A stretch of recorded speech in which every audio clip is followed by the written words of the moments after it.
What are we whispering about? So I feel like all these twines of wisdom are kind of like coming back together, and that's me and that's you, and we're each a unique expression of it. And then when I look at the rose, because I'm a scientist as well. I did quantum mechanics at university, which shows a lot about, energy being out of time and space and everything being, one thing happens here and the same thing happens the other side of the universe. Everything's connected. That's the one. Yeah.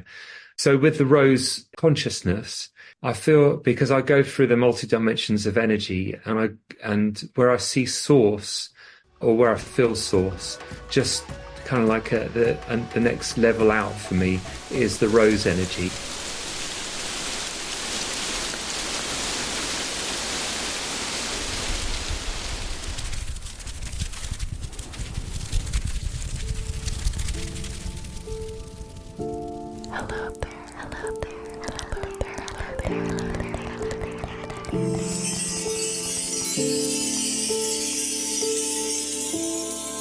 In the air, by the sea, from the land, and within you and me.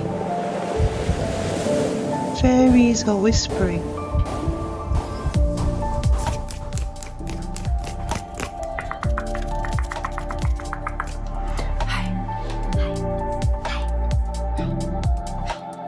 Have you been coloured, confused, completely captivated, and craving clarity?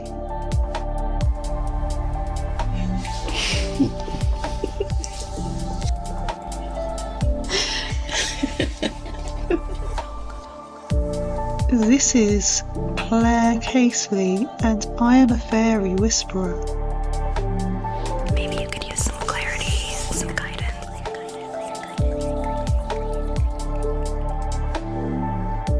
To catch a whisper, you have to listen closely.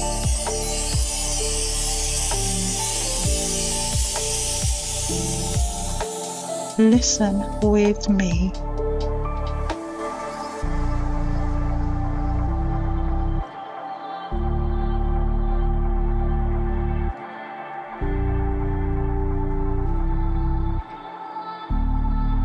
Welcome to the Fairy Whispering Podcast. As we move into the arms of magical Mabon, the autumn equinox here in the Northern Hemisphere. Today we welcome my guest Marc JB, who is joyfully leading us into the transformational season of mellow fairy fruitfulness. Marc describes himself as a bringer of joy and a leader of light. He is a pioneering ecstatic dance DJ in London and at festivals globally, and is an advocate for mental health, sustainability and ethical living. Marc has worked with a plethora of musical celebrities, far too many to list here, but they include Cyndi Lauper, Lady Gaga and Pink, among many others. Before we meet my guest, if you want to appear on the podcast to talk about a fairy experience or about your connection with fairies, you can email the show clairefairywhisperer@gmail.com or message me via any of the podcast socials at Fairy Whispering Podcast on Instagram and Facebook, and at Fairy Whispering on Twitter, or X as it's called now. I connected with Marc on Instagram and discovered his album The Rose Path, which I love because it's so joyful and resonates with my love of roses and the rose fairies. And then I began to discover his amazing work. So join us today as we explore Marc's passion for ecstatic dance DJing, community building, and his mission to initiate positive social change through creative projects. Welcome, Marc. Hi, Claire. Lovely to meet you. So that's a long rambling introduction to you. Yay, rambling roses. Actually, the garden centre just up the road, because I've just moved into my new house. They've got half price roses at the moment. I went up there and I bought a whole, like a carload for about 60 quid. Oh, I think I might have to go back. They got rambling roses. I'm learning about these, so I might buy myself some rambling roses. yeah. What colour would you go for? Well, I'll just get one of each. They just got so many and they're so cheap. They're only like £6 a rose. Really? Yeah. Well, you put them around your garden room that you're sat in, do you think? Yeah, I'll just put them all over the garden. There's lots of garden here in this new place. Oh, fantastic. Yeah, because you've just moved, haven't you, to a new home? Yeah, it's taken 2 years, and I moved out of London because it's I just finding it's just getting more and more agitated there, No. and yeah, people are so stressed. There's amazing things happening in London with different communities, ecstatic dance and meditation, etc. And like they're expanding at a rate of knots. But my heart's just called back to the countryside, and I really wanted to start a new project to like really wipe the slate clean. So I've just spent the last 6 months sleeping on wonky sofas in garden sheds Well, and traveling in my camper van. And I went to France and did the Rose Path pilgrimage. oh, I'd love to hear about that. So I have a dear friend called Sophia Magdalena, who we met in Croatia. She's a breath worker, and she studied back in San Francisco in the 1960s. So she's really been there from like an early time of this whole movement in awakening of consciousness in people, and we just struck it off, became great friends, and we've even been down to Dartmoor together and done ceremonies on the River Dart. And I know you're down near there. I just love it down there. It's a magic land, like pristine nature. And she's very connected to the Rose lineage, and she kind of initiated me into the Rose lineage about 6 years ago. And then since then, there's been huge opening about the Rose lineage, especially here, like 5 miles up the road. This weekend is about to be an incredible festival put on by Sophie Neville and an amazing team. And it's called The Heart of the Rose. And it's its fifth year, and it's circles of women, sisters gathering to celebrate each other and awaken to new potentials, and sing and dance and learn and do workshops. I mean, it's unbelievable. So that's 500 women are coming to that now, and a couple of months ago we actually seeded the first men's circle, the Brotherhood of the Rose. So if there's any men who resonate with this rose path, which I'll describe shortly, I really welcome you to get in contact with me and come and join part of something really potent, very beautiful. Yeah. Sophie, sorry, I am now a rambling rose. Just rambling all over the shop. I love rambling. All right, good, excellent. Welcome to the Rambling Podcast. So yeah, I'm never going to be a standard rose. I'm always going to be a rambling one. Now I know what a rambling rose is. Don't know where to plant them though. Sophia Magdalena, she's been doing retreats down in the south of France, in the Pyrenees and Provence for a long time. And I went down there 5 years ago and stayed at a place called Le Conte, which is Lesconte. And that is run by a wonderful woman called Alethea. And it's just stunning. It's next to Montsegur Mountain. And the story is, I have to go back and tell the story. So this is the traditional story from the area. After the crucifixion, the Mary Magdalene gets in a boat with two other Marys and disciples and her brother Lazarus. They get shipwrecked off the coast of Provence. Now, the Queen of the Gypsies, and this is all their like local, traditional kind of like stories. So I know people have got different stories from other places, but there's something rather like close and and wonderful about this story for me. So she gets shipwrecked off the coast of Provence.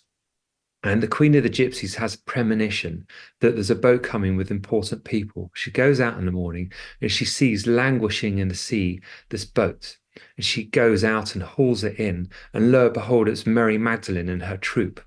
So she lands in Marie-Saint-de-la-Mer, where now the Romany Gypsies, this is their holy place. And they have a yearly in May festival where they celebrate Sarah, which may be the queen of the gypsies from back then. And the gypsies basically, let's call them Romanies, because I think gypsies is more of like Romanies is more, honoring them as like wonderful nomadic people with their heritage. So let's call them the Romanies. I may not be right in this respect, but I do like to honor people, for their amazing culture and traditions. So the Romanies then hide Mary and her troops in different grottos and different caves around the area.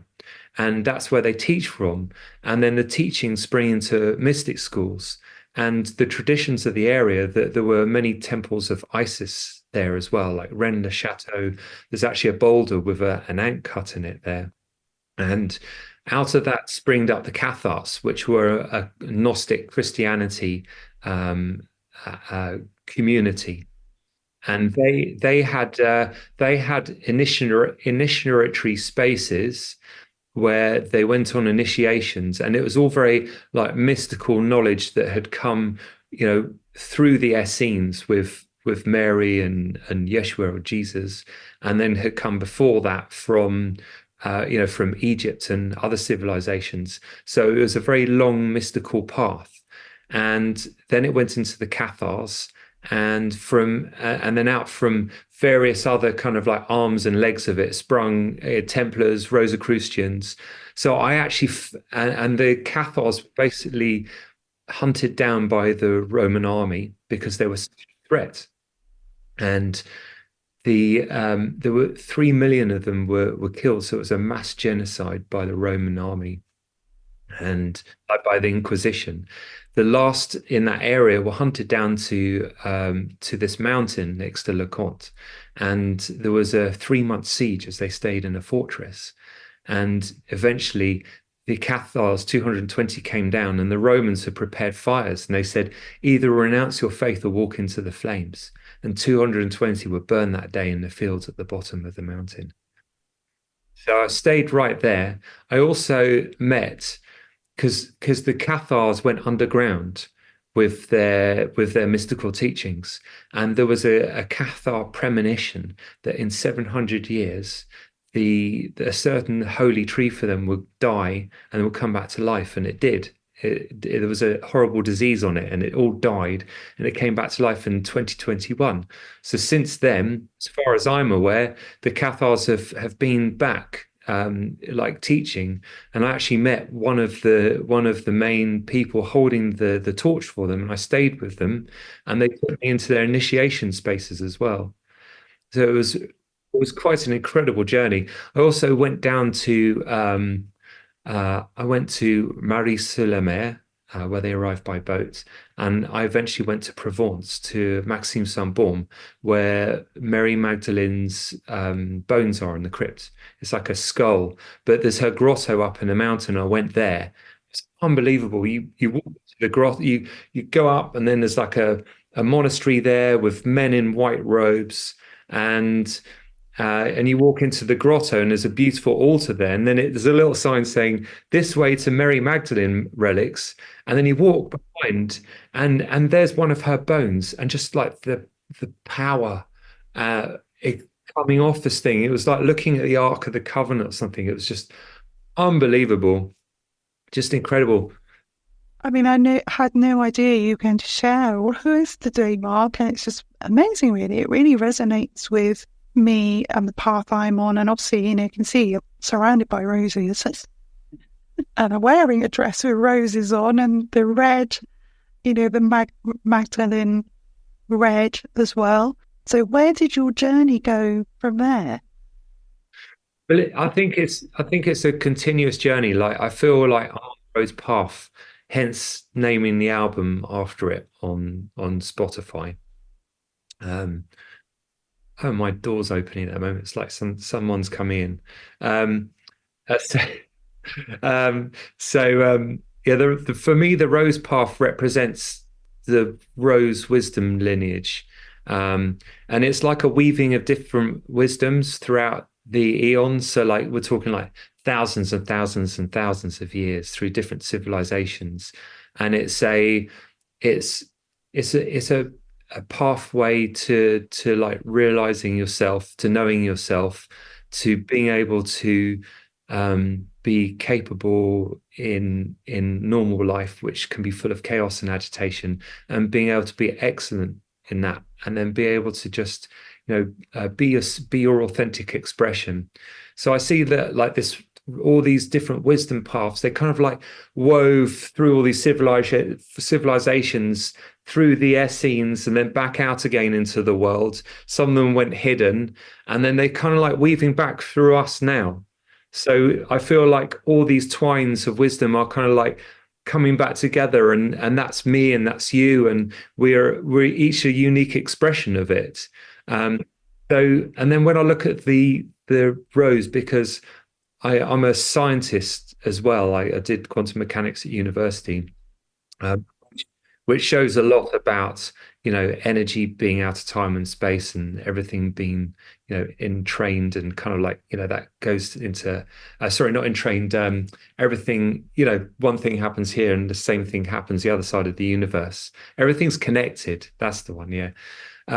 So with the rose consciousness, it's like I feel, because I go through the multi dimensions of energy, and where I see source, or where I feel source, just kind of like the next level out for me is the rose energy, and it goes right very much. It's very like pure harmonic energy of consciousness going to source, and it's these wisdom paths, but imbued with beauty.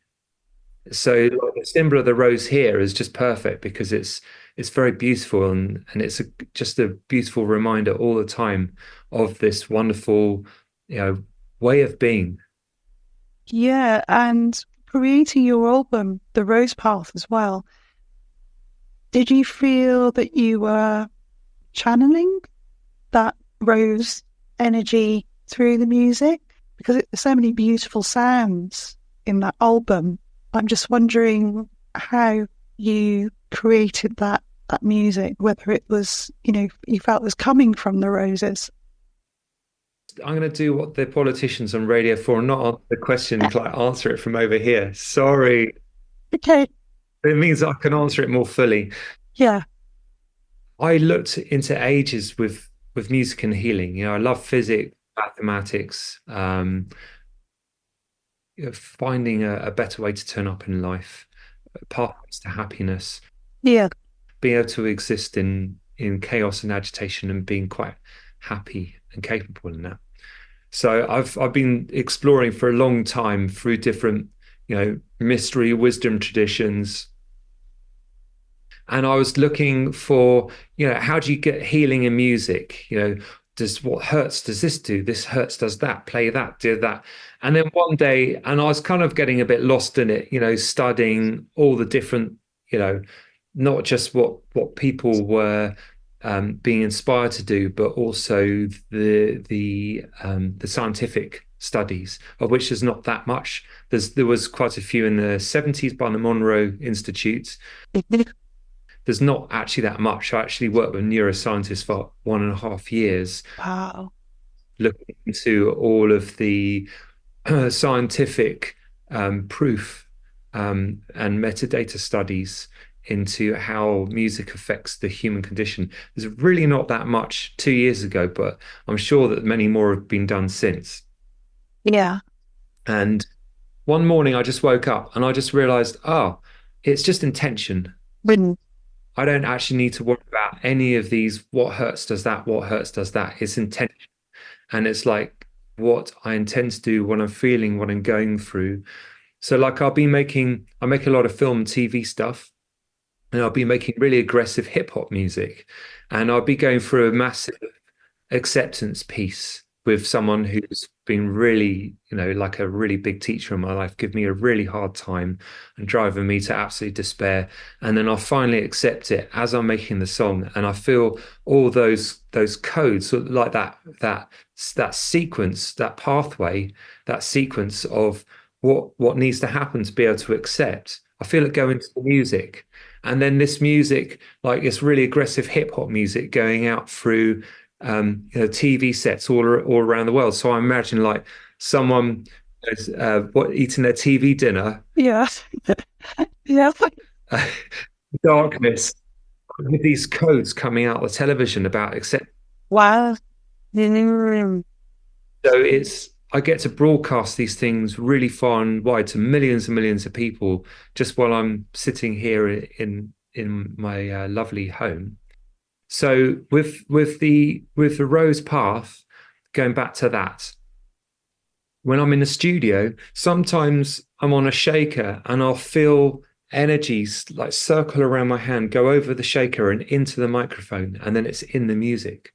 So I actually see and sense these wonderful codes going into the music, and I get told what they are as it happens, and they come from different places, like different realms of consciousness. And So music is very special because it's a vibrational pattern that can actually, it's like the tip of the iceberg. In like the 3D world, it's just what you're hearing in your ears, and it's moving, all the tiny little hairs in your cochlea, whatever it's called, and it goes into your brain. So it's a mechanical vibration, but that is just the tip of the iceberg, because everybody could probably agree with me that music has an emotional effect on them, yeah. far beyond the mechanical vibrations of their ears. And like, how do you describe that? How is it that music connects so deep? So with the Rose Path, I was inspired by various things. I was inspired by the Rose Path. I was inspired by nature. So the first song is called Earth Song, and I created the song using no electronic instruments, but making it like I would design a house music song. So it's like a shamanic drum making the kick drum, boom, boom, birdum, birdum, boom, like that. And like chapakas and all these lovely world instruments. I've got about 400 world instruments. And I built up the track like that, just with like love for nature and just the feeling of happiness and bliss. So that's what the song is, really. It's just happiness, bliss, and just beauty in nature, and being at my old studio, which had a beautiful apple tree and lovely garden, and the sun coming through the dappled shade.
and the rest of the album, there's actually a song on there called Primera Luz.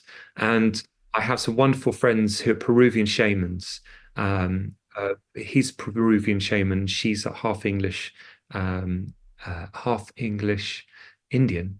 And I invited him to come around and stay at my house for 2 weeks, because I always invite all these amazing people. I've had like the Siberian shamans, the German Agni clan. I've had like many different like world lineage, like full lineage shamans come around to either like come and have tea, or I always invite people around. You'd be amazed how many people come. That's so cool. Yeah, so I had Peruvian shamans stay at my house for 2 weeks, and we just wrote a song. And Primera Luz is a song and the start as a prayer about the world, about Mother Nature. Somos todos uno solo. Para dar el amor, para dar la paz, y bailar, y cantar, y llorar, y ser libre como el viento que vuela por todo el mundo. Hey, hey, hey, hey.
So it's a whole album inspired by nature, kind of like the ecstatic dance, which is so I'll just, would it be okay to tell you what I feel? Yeah, carry on.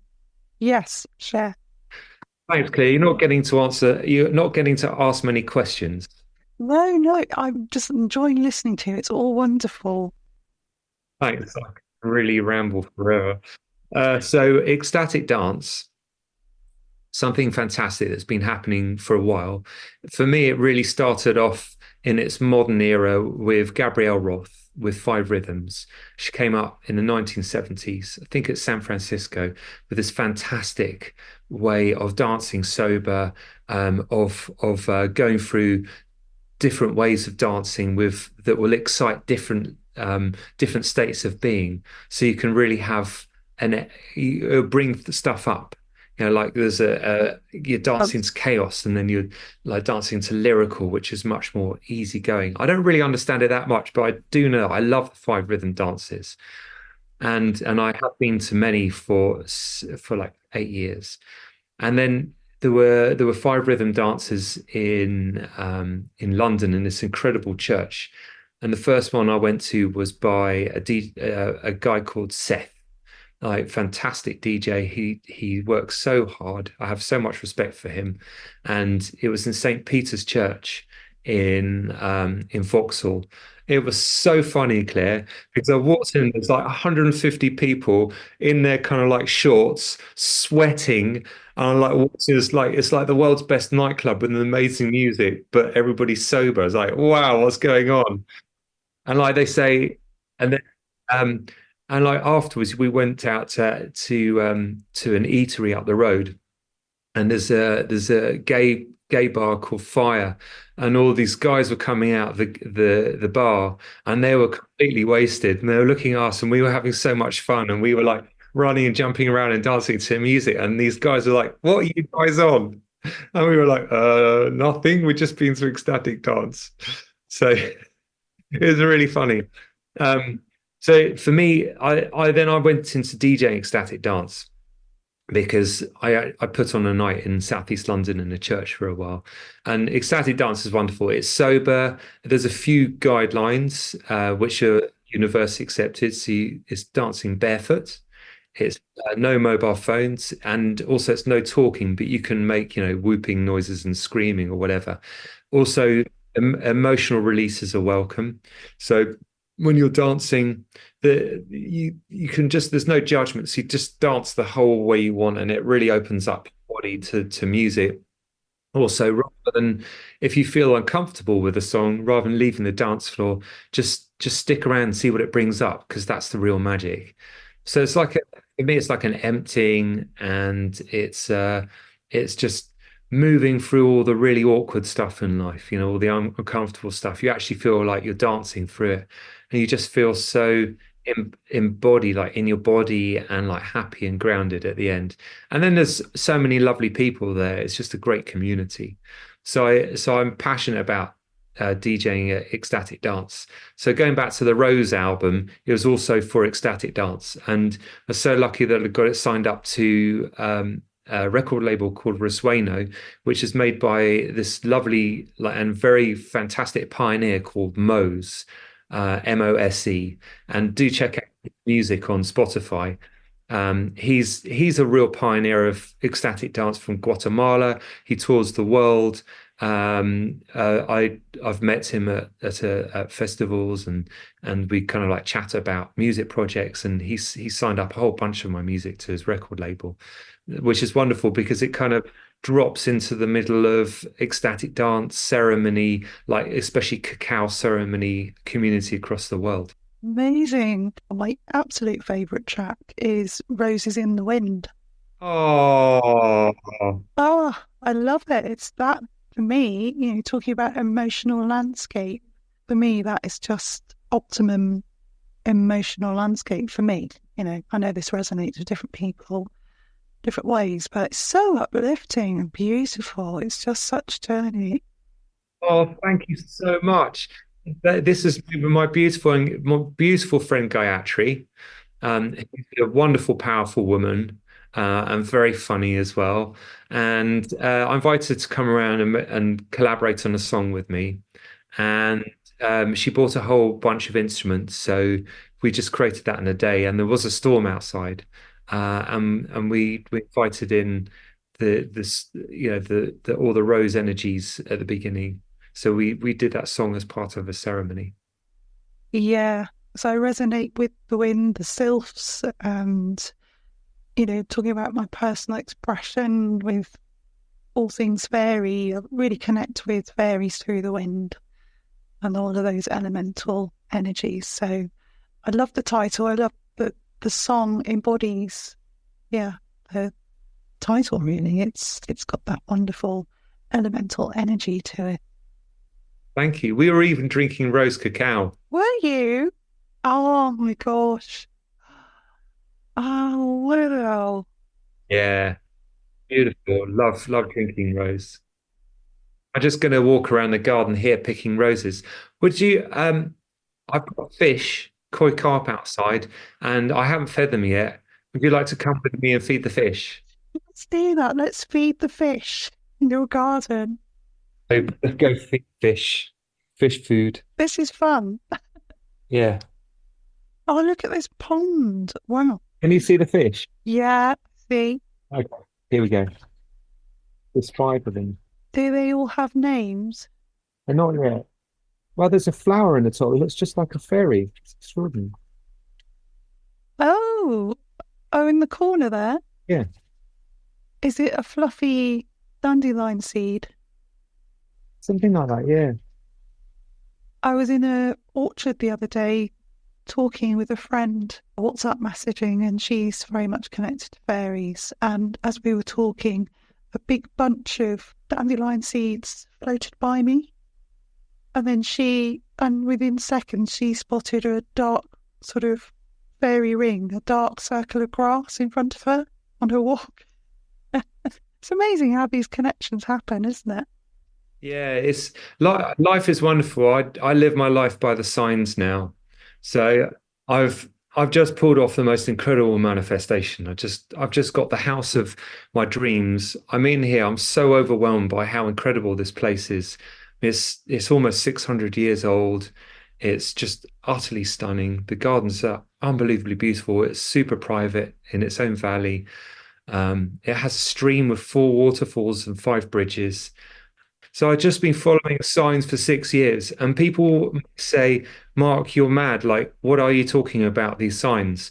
But I look for synchronicities. I get guided by nature. I look at things and they literally guide me all the way. I don't make up my own mind, or very rarely do I actually have a stark free will choice.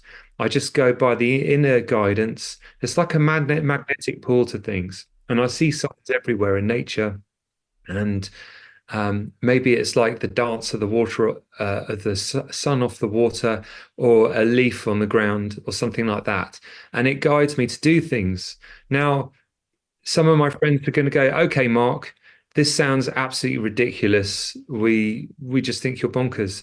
But I tell them, come around my house and come and see what I've manifested from where I've been, and you'll see that it works. Like, I've actually achieved, I haven't achieved it. I've done nothing. It's just I'm just witnessing it all being directed through me. But what's this miracle that I'm sitting in is a result of me just following the signs and having very, very little resistance, and continuing to find the resistance and just to breathe it out and let it go inside me. And that's it. And I'm so excited, Claire, because now I realize that I can manifest to this level by following the signs. I have complete unknowing about what's next, but I feel that it's going to be huge. So I'm just completely, it's not even like case of being open. It's just that I just living in this wonderful state of wonderment about, and excitement about seeing the unknown crystallize into the next step forwards, and what magic's going to be there. Yeah, so I've spoken to other guests that are coming up who have manifested amazing things, and I've worked with manifestation in my training as a life coach and meditation teacher. So I understand, and I also look out for signs. There's certain signs that I recognise and think, oh, that's interesting, I'm seeing that. By following them, it always leads you, like you say, to the most sort of highest, the place for your highest good, isn't it? That's the way I see it anyway. and you'll know this through your quantum physics background, that there's more to this universe, isn't there? Yeah, there is. And if anyone's saying, oh, a load of metaphysics, well, just go and look at the double slit experiment, I tell you, and just expand on what that actually means in terms of consciousness, time, and space. I'd love to know about your community that you're building and how people can connect with your work. Thanks, Claire. I feel like I really need to rewrite my website because everything's so outdated. Because I've gone past this place of owning anything or actually being of anything important or of value in anything. I'm just literally, just witnessing life being directed through me. So the idea of me building a community is a load of, it's not right anymore. It's more like I just got lovely friends, and we'll kind of meet in different ways and in different communities and different friendship groups. I'm not building a community. We're all doing it. We're all co-creating. I see that we all have a equal say and value in everything. So I see it as totally, it's level. But I suppose one thing that I can do is I have the facilities to create some really nice things. So there'll be probably some low-key things happening here in terms of music writing, maybe some small events, like smaller retreats and meditations, breath work, maybe silent meditations with my wonderful Japanese shaman friend, who's just incredible and from a very authentic and long lineage of shamans. So I don't really know what's next, which is really cool. But I know that, I feel a huge amount of potential around me. I feel it in the multidimensional levels of energy that I kind of go into. It's huge, and expanding that in terms of what humanity's all about at the moment is I'm a massive advocate of a few things. One thing is that life is tough. There is, it can be really difficult and challenging, and there is a lot of sadness and grief. And I'm a firm believer. I don't actually believe many things, but this is actually, don't believe anything, but this is one thing I know, is that a really healthy way to be is to embrace all the darkness, embrace all of our personal traits that can be darkness as well. And they don't have to be expressed, but our gift is that they give us understanding for everything else. And they broaden the width of life, and embrace the sadness and embrace the grief, so that when we meet brother or sister or non-gender person, or other gender person, and we look in their eyes, we can meet them in that grief and meet them in the sadness. And I think that's one of the biggest gifts of being human, is to meet another person in their sadness, and just be able to meet them there is the most wonderful thing. So embracing the shadows and bringing them into life, so that we can understand, and also we can, rather than being afraid that something's going to happen in the world, we're okay, anything can happen in the world, but we still choose to wake up and be capable, to be loving and kind, and express ourselves in a benevolent way, which is helpful for people. Not about rescuing people. Let people get on with their own stuff, but be here to help when people ask. So I just see that there's so many of us now, Claire. There are so many. I know thousands of people. I've talked to so many people, and with such potential with us individually, and when we come together, we are, exponentially more potential. And the world, it looks more and more dismal and chaotic and agitated, because as the old world is choking and starving for oxygen, and failing to to basically harvest the energy that it needs from people's sadness and agitation, it's like a wrist hold. It has to hold tighter and tighter until people go, oh, that hurts, and they come and join us. Like, I feel so fortunate that we have been doing it for a while. Like, I just got a wake up call about 20 years ago, and I've been doing this for 20 years. I still feel so fortunate that I'm here now, with this kind of like awareness of myself, of how I fit into the world, all of its light and darkness, its shadows and its beauty, and our part in what's happening now. Because I honestly feel that as a soul, it was like massive long queues to come and have this experience of humanity. And I don't know what we did, Claire, but we got ourselves a ticket to the big one. This is it. This is the greatest show on life. Yeah. I mean, like think about it. Most of the great genres have ever been made of music have been made in our lifetimes. Now it's got stuck up its own bottom, and nothing really new is coming out. It's all based upon the main patterns. And I've spoken to many people, and many people agree on this. Some people don't, of course, and maybe some people feel triggered about that. But I take full responsibility for that. We've seen like the information age, the digital age, the social media age. We're about to see the AI age. We're literally here for the greatest show on earth, and like, it's so simple. For me, it's so simple. It's just we turn up to every day, wake up and just become the best versions of ourselves. That's it. There's no need to fix anyone or fix anyone.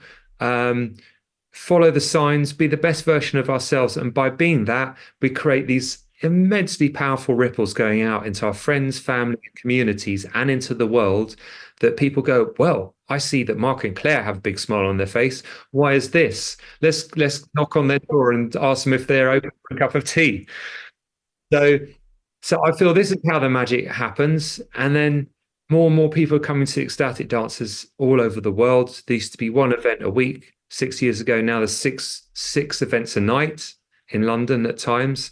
Like, I see people have to work because the rents are extortionate, and people are going back into governments, education system, legal system, with this new, like, wonderful awareness about themselves and about life and about healthy living, healthy, beneficial living for a personal responsibility.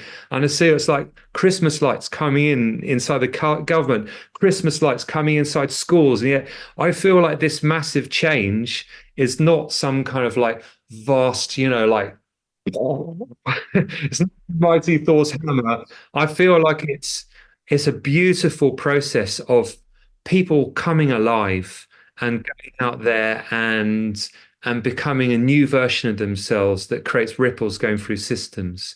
So I feel like it's a really nice, kind way that the world's waking up. But as more and more of us figure it out, and just to say at this point, I'm really, really open to sharing all this. I found many, many pathways into happiness from like how I felt like the ultimate sadness of humanity, and depression and feelings of suicide, which I had about 4 years ago, and feelings that I don't belong, that I don't connect. I feel like there's a possibility of such beautiful connection with myself, people, and nature, and I never had it. And I felt, how can I be living in this like grey slab of a meat sack, and like be feeling so cut off? But I found it now. I've actually found it, and as my resistance goes, my sensitivity heightens, and I've got all these wonderful tools which I'd love to share with people. So I do encourage, like, if you feel resonant with what I'm saying and how I'm saying it, because like Claire has her way of saying it, and I have my way of saying it. We all have a unique expression. Some people resonate with me, other people will not. And that's super cool. But if you really resonate with you, please send me a message somewhere, you'll find me, Marc JB, MARC, then JB. You can find me as DJ Marc JB on Instagram. And send me a message. I'd love to connect. And also when I'm putting on events and stuff to tell you about them, so you can come and not just experience the events, but also come and meet all my lovely friends. I've got such beautiful friends, like incredible, wonderful friends. And yeah, I suppose in some kind of ways we're a community, but it's all like different groups of people who they meet up at festivals. And yeah, so even though there's so much unknown going forwards, there's just this incredible feeling of just fabulousness, really. There is. I totally agree, and I'd love to come to some of your events. Yeah, thanks, Claire. Yeah, I feel through this podcast that, which is growing, and the feedback I've had is that people get some inspiration, something that changes their mindset in some way, a positive way, through guests like yourself, Marc, coming on, and, through what's shared here. So if we can all do our bit, like you're saying, we're all these little points of light, dewdrops on the roses, aren't we? Oh, lovely. I love that. That's beautiful. Oh, Yeah, dewdrops on the rambling roses. yeah. We can all bring that part of that message through to people that, like you say, when they go back to work or wherever they are, whatever they're involved in, hopefully that will then move through to the people that they're dealing with and their lives in some way. Yeah. Yeah. So thanks for your time. It's been wonderful speaking with you, Marc. Oh, it's a pleasure, Claire. Have you visited Pixie's Cave on Sheep's Tour? Yeah. Oh, I love that place. It's so magical. Oh my goodness. And all that you go in there, all the little trinkets that people leave. Oh, it's so sweet. Last time I was there, which was a couple of years ago, I couldn't actually get in there. Really? Maybe one of the rocks has shifted.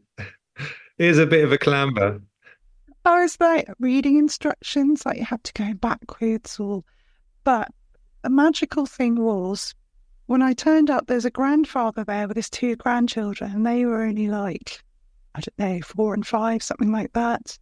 And they were able to run in and out the cave really easily. They were pixie-sized.